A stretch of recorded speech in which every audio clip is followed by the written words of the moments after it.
acaba de ser eleito o próximo presidente da ERSE. O que é que isto representa para si enquanto pneumologista? O que é que isto representa também para a pneumologia portuguesa? Portanto, é o primeiro português a ocupar este cargo. Como é que recebeu a notícia? É verdade, olha, recebia como deve calcular, com alegria, mas também com um certo sentido de responsabilidade pelo lugar que vou ocupar durante um período.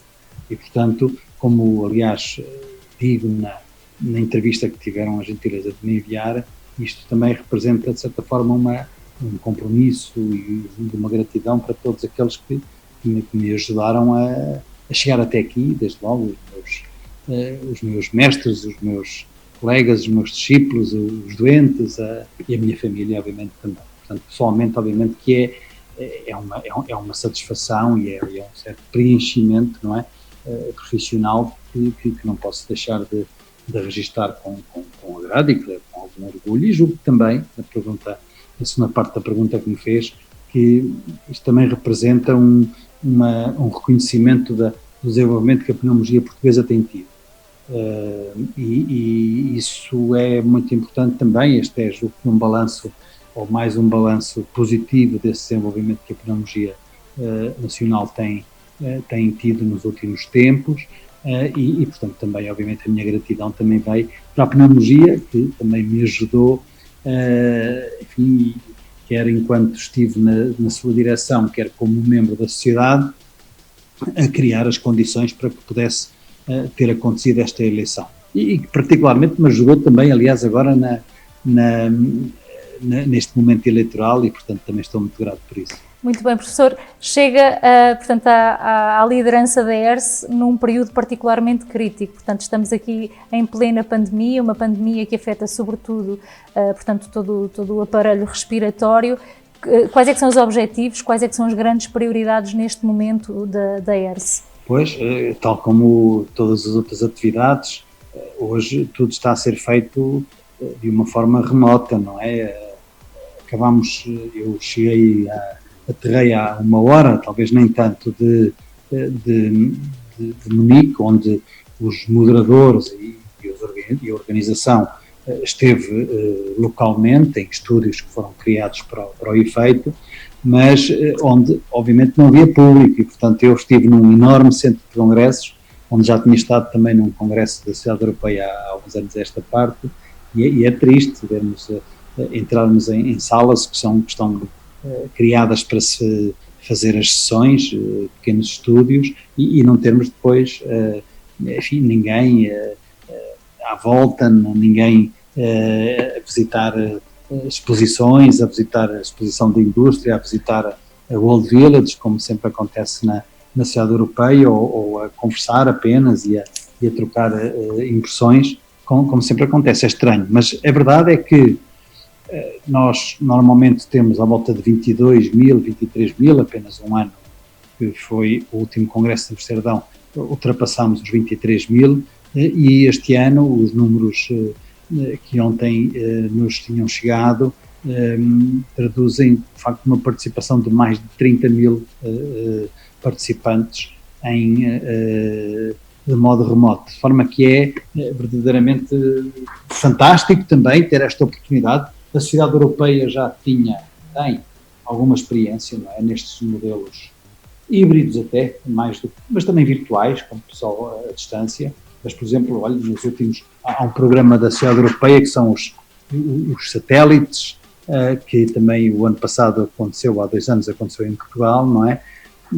Que têm este modelo híbrido. Eles são realizados em 4 cidades europeias, mas são transmitidos para todo o mundo, e são sempre milhares de pessoas também que estão a assistir. Portanto, eu julgo que a mesma eficácia, que a mesma competência e profissionalismo que nós reconhecemos sempre em todas as organizações que a ERSE faz, e concretamente a partir, portanto, da sua base, do seu escritório, que é de facto excepcional e composto por pessoas de elevadíssima qualidade profissional, revelou aqui também o seu melhor. Eu hoje estive a moderar 3 sessões, toda a manhã, seguidas, desde as 9 e tal até perto da 1 da tarde, de Munique, e não houve um único problema técnico.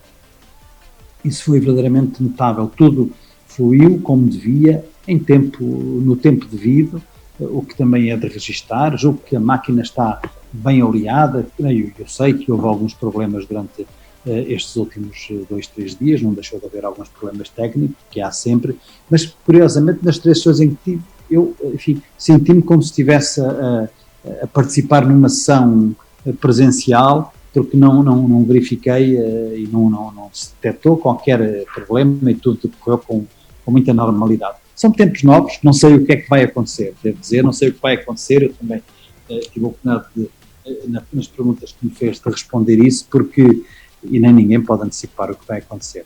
Mas estes modelos totalmente à distância, enfim, é difícil que seja assim a vida, não é, no futuro. Mas eu não sei se não estaremos de facto a caminho de um modelo misto. Acho que sim. E o modelo misto tem ou pode ter algumas vantagens, quer dizer, chega a mais pessoas, tem desvantagens óbvias, que nem vale a pena estar a citá-las, até para as cidades e para os países onde se organiza, também para a própria sociedade europeia. Obviamente o mercado é muito menor, como deve calcular, mas tem vantagens porque chega mais longe, chega a mais pessoas, é mais fácil de que as pessoas se possam ligar, enfim, e assistir apenas às sessões que pretendem assistir, por um lado, e por outro lado isso pode pôr, nós andamos a fazer o Congresso da Sociedade Europeia sempre nas mesmas cidades. Todos nós sabemos isso, não é?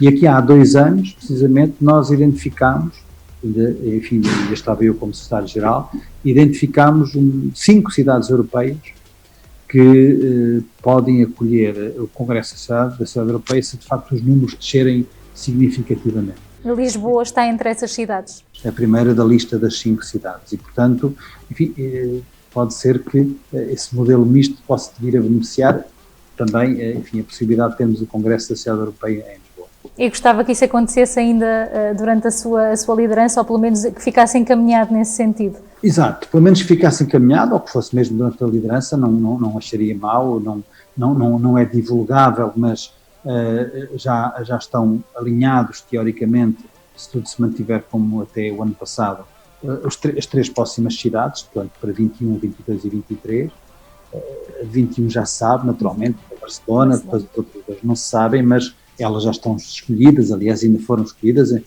enquanto eu, o ano passado, era secretário-geral, e portanto, dificilmente deixará de acontecer nessas cidades, a não ser que, pelo menos o outro ano seguinte, 24, em que o meu último ano, o ano de passo de presidente, essa não está escolhida, e que poderia ser interessante, por exemplo, que isso fosse uma possibilidade. Evidentemente que isso quase quer desejar que a situação não volte à normalidade, não é isso.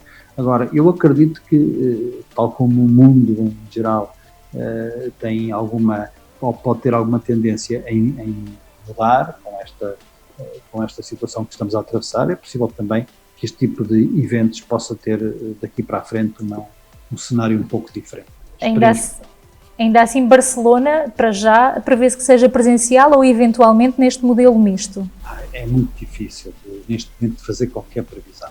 É muito difícil, já hoje, enfim, conversámos com alguns colegas da direção, é muito difícil, nós nem podemos antecipar, enfim, que tipo de reuniões é que se podem fazer. Por exemplo, como sabe, todos os anos em março existe a Lung Science Conference no Estoril, que é ela anteriormente realizou-se em Taormina, na Sicília, e agora desde já há meia dúzia de anos, talvez, que é no Estoril, e é um evento ótimo, com um misto de juventude e de senioridade, e é onde, de facto, muitos jovens investigadores vêm mostrar os seus trabalhos e, a partir daqui, criam, enfim, conexão, interação com outras pessoas e centros, e, inclusive, conseguem, enfim, têm a capacidade de na realidade, depois fazer estágios e eventualmente programas noutras cidades e noutros centros. Não sei, este ano foi o último, não sei se fiquei a saber, provavelmente não saberão, mas o último evento presencial que a Sociedade Europeia fez foi precisamente no Estoril, este princípio de março, na primeira semana de março. E já foi um pouco a primeira...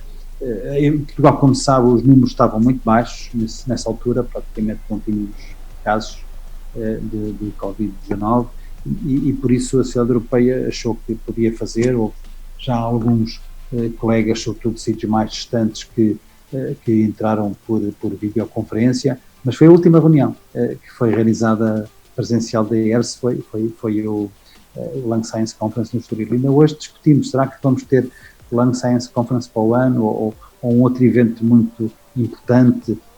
Enfim, muita gente portuguesa, muitos colegas portugueses têm estado nesse evento que durante 3 dias ocorre num hotel dos arredores do aeroporto de Zurique, que é o chamado Spring Meeting, onde se termina o programa do Congresso desse ano, onde se preparam muitos novos programas, onde há, enfim, uma interação enorme sob o ponto de vista científico, assembleias e dos grupos.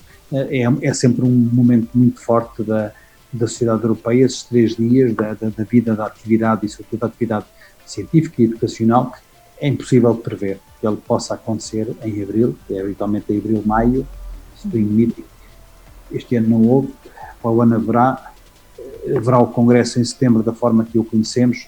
É possível que não seja da forma que o conhecemos, é possível que seja de uma forma mista. Agora, o problema do Congresso ser em setembro, eu até posso acreditar que em setembro possa haver possibilidade. Agora, o problema é a sua preparação e toda a planificação, que tem que ser, como deve calcular, muitos meses antes, e por isso, na altura em que se está a planificar um evento para setembro, com a dimensão do Congresso da Sociedade Europeia, terá que se ter atenção qual é a situação e, portanto, neste momento é muito difícil fazer cenários sobre isso. Voltando agora, só mesmo para concluir, porque depois vou aguardar as perguntas que me vai enviar por escrito.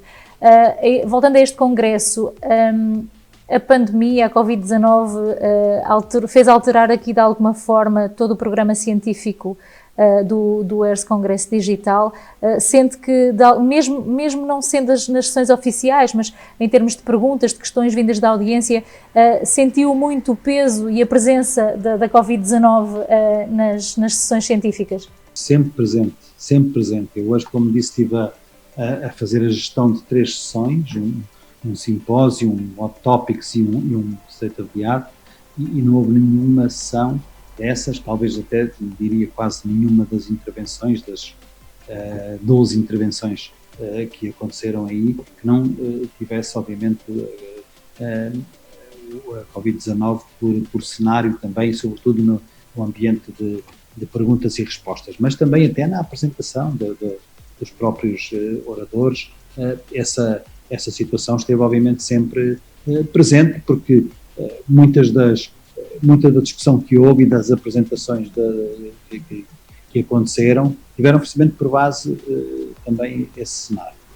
Se quiser que eu julgo que é esse um pouco o motivo também desta conversa, que eu possa explicitar. Então, primeiro, a primeira sessão, eu tive a moderar 2 sessões de patologia intersticial, como sabe, como digo mais particularmente, mas a primeira, que fui lá com todo o gosto, não tinha nada a ver com isso, era um simpósio daquele novo programa da Sociedade Europeia, já não é muito novo, os chamados Early Career Members, muitos membros que têm menos de 40 anos, não posso chamar júniores, mas as pessoas em início de carreira, e que é um programa, a meu ver, de um sucesso brutal. Ele, precisamente, foi lançado enquanto eu era secretário-geral, acompanhei muito de perto, estive muito envolvido na criação deste programa, e nos últimos anos estes Early Career Members têm crescido a sua influência, a capacidade e dinâmica que têm demonstrado, de facto têm conquistado uma posição sólida no âmbito da sociedade europeia, e, portanto, muitas das atividades e muitas das oportunidades que acontecem a partir da inscrição neste contexto dos Early Career Members, e foi aquilo que foi discutido na primeira sessão que eu moderei. E, portanto, foi sobretudo discutido, foram discutidas várias coisas, mas foi sobretudo discutido quer a estrutura, como é que se pode aderir, enfim, o que se pode ganhar e as oportunidades que surgem pelo facto de as pessoas se inscreverem nestes Early Career Members, neste programa, não é? Mas, sobretudo, foi falado a vantagem dos fellowships que existem, quer de duração mais prolongada, quer de duração mais lenta, ou outros tipos de fellowships que vão e que, olha, precisamente estão a ficar um pouco prejudicados, como deve calcular, por causa da pandemia. Portanto, foi uma discussão fantástica, também sobretudo sobre a motivação e a liderança na ciência, a partir de um perfil do jovem cientista, e de facto como é que se faz o conceito de uma equipa motivadora e do estímulo, de facto, à promoção de ciência também, numa equipa, enfim, também composta e eventualmente liderada mesmo por jovens cientistas, como já acontece. Foi um outro ponto importante, para além da conferência Mina Gaga. Precisamente a professora Mina Gaga era presidente quando este programa iniciou, e eu era secretário-geral, e portanto ela fez, obviamente, puxou muito por este conceito, e foi um bocado também da responsabilidade dela. Por isso, para homenagear quem tem um prémio, todos os anos há um prémio para os jovens, e este ano quem fez o prémio fazia a conferência Mina Gaga. Portanto, essa foi a primeira sessão, logo de manhã. Depois, houve 2 sessões de patologia intersticial, uma de Hot Topics, e esta teve a pandemia por cenário completamente, porque era sobre a patologia intersticial em unidades de cuidados intensivos. Portanto, como deve calcular, sobretudo sendo a primeira apresentadora uma colega investigadora também, uma clínica em cuidados intensivos de Nova Iorque, portanto esteve, obviamente, sempre na agenda, porque ela foi falando precisamente da seleção dos doentes, da pré-ECMO, para determinado tipo de intervenções, portanto para determinado tipo de abordagens terapêuticas. Foi muito discutido quais são os doentes que devem ser colocados precisamente com circulação extracorpórea, em que situações, o que se passou também a partir da experiência dela em doentes que tiveram a infecção e que tiveram que ser com insuficiência respiratória e com patologia intersticial internados em unidades de cuidados intensivos. Foi interessante, não foi a única, houve também aqui muitos cenários clínicos a partir dos padrões radiológicos que se podem ver nas nossas unidades de cuidados intensivos, depois também o tipo de abordagem que se pode e deve fazer nestes doentes com patologia do interstício em cuidados intensivos, ser mais invasivo, ser menos invasivo. Foi muito interessante, sobretudo para se perceber um pouco a abordagem em situações críticas, e que é algo que nós não temos discutido muito entre nós em Portugal. De facto, foi uma discussão alargada, muito consistente, muito útil e obviamente também muito bem elaborada por quem apresentou. Depois, a outra sessão foi uma das sessões nobres, devo dizer, a sessão do State of the Art da patologia intersticial. Foi das sessões mais concorridas, se não a mais concorridas, pelo menos até hoje de manhã, porque estiveram mais de 2.500 pessoas a assistir a esta sessão.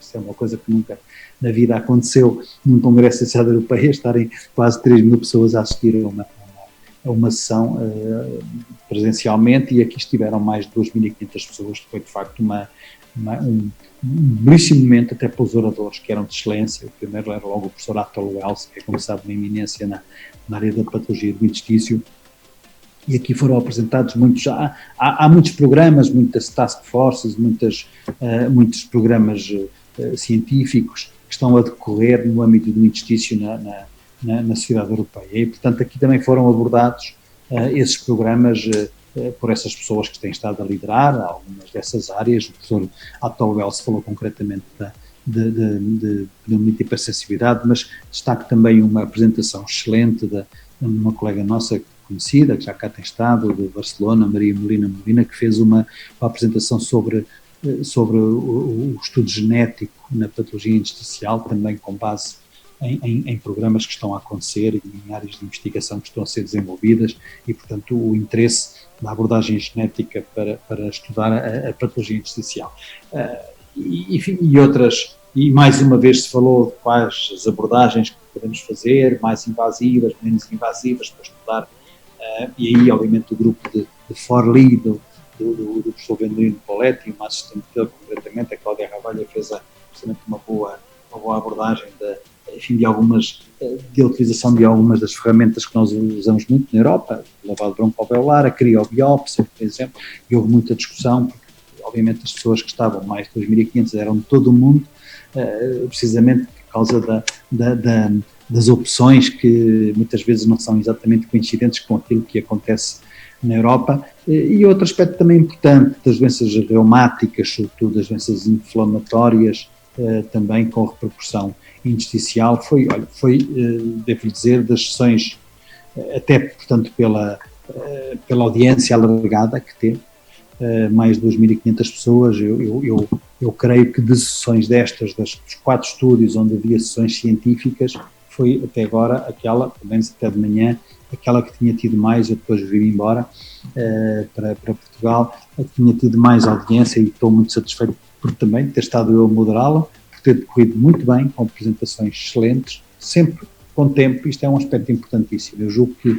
este tipo de congressos desta forma exigem uma disciplina muito grande.